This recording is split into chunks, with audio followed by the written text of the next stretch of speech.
Hello लोगोफोर बरायबाय चेनेलाव pin खनसेबाव आसा खालामो गासैबो नोंथांमोना मोजां दङ दा बे समाव लेटेस्ट अफिशियल नोटिस रिलीज फैदों बेनो जाबाय आरआरबी प्लस आसामनि साख्रि ग्रेड 3 लिंकआ एक्टिभ जाबाय दा मा पोस्ट दङ बेखौ जों सावरायगोन बिनि सिगां जायफ्रा बड' जब इनफो अफिशियल इउट्युब चेनेलाव गोदान साबस्क्राइब खालामना लाबानो जाबाय मानोना साख्रिनि लेटेस्ट आपडेट प्लस गोदान साख्रि फैगासिनो दङ आरो लोगोसे रिजाल्ट फैगासिनो दं एडिआरइ स्किल टेस्टआ 15 जुनाव जासिगोन आरो बिनि सिगां नोंथांमोननि आसाम पुलिसनिबो फैनो हागौ प्लास मेडिकेलनिबो फैनो हागौ आसाम स्टेटआव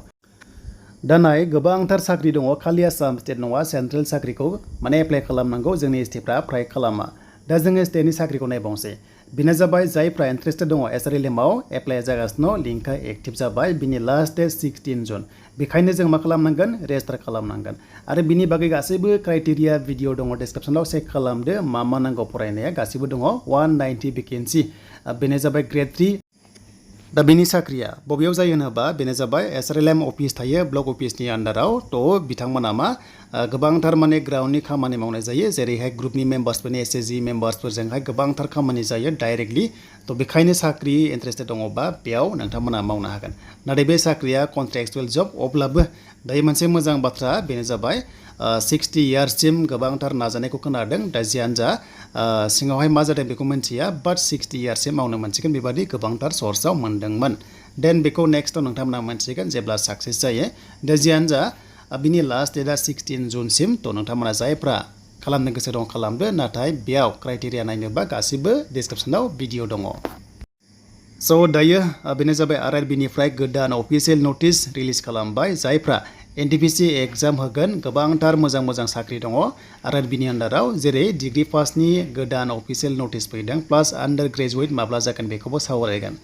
दा जों फार्स्टआव डिग्रीखौ नायोबा बेनो जाबाय CBT 1 एग्जाम स्टेज 1 एन्ड बेयाव पास जाबाथाय स्टेज 2 दंबावो आरो बेनो जाबाय नन टेक्निकेलाव जायनाखि CBT एग्जाम होनो थांगासिनो गोदान टेट बेयाव चेन्ज खालामदों एबा रिभाइस नोटिस फैदों बेनो जाबाय 5 जुननिफ्राय 24 जुनसिम एबा 15 डेजखौ बारायनानै 16 डेज टटेल एग्जाम कन्डाक्ट खालामगोन आरआरबिया बेखायनो एग्जाम सिटिखौ नायनोबा 10 डेजनि एबा एग्जाम डेटनि 10 डेजनि सिगां एग्जाम सिटिखौ नायनो हागोन नाथाय जों मिथिखागौ जे गुवाहाटीआव एग्जामा जागोन बिनिफ्राय नोंनि एग्जाम डेटनि सानब्रै सिगांल' एडमिटखौ नोङो डाउनलड खालामनो हागोन स' दायो रावबो डाउनलड खालामनो हाथ'वा मानोना एग्जामनि सानब्रै सिगांसो नोंथांमोना डाउनलड खालामनो हागोन प्लास आधार कार्ड कम्पालसरि लांफाथारनांगोन एग्जाम हलाव दा बेनो जाबाय गोदान एग्जाम नोटिस आरआरबी NTPC देन बे जोबनाय लोगो नोंथांमोननि HS लेभेलनि जागोन बेनो जाबाय जुलाइआव अके देन जुलाइआव आन्डार ग्रेजुवेट जागोन आरो बे जोबनाय लोगो जुलाइनि लास्ट एबा आगस्टआवहाय ग्रुप D जेराव दङ नोंथांमोननि पस्टआ गोबांथार दङ नैबे NTPC 11,000 बारा दङ बोथ साइड डिग्री आरो नन डिग्री बेनिफ्राय ग्रुप D आव गोबांथार हाजार पस्टार दङ बियो जुलाइनि लास्ट उइकआव जानो हागौ आरो एबा आगस्टआव जानो हागौ ग्रुप D आ अके दा बेनोमोन नोंथांमोननि थाखाय लेटेस्ट आपडेट जेब्ला गोदान अफिशियेल नोटिस फैबावो नोंथांमोना बड' जब इनफो इउट्युब चेनेलाव मोनबाय थागोन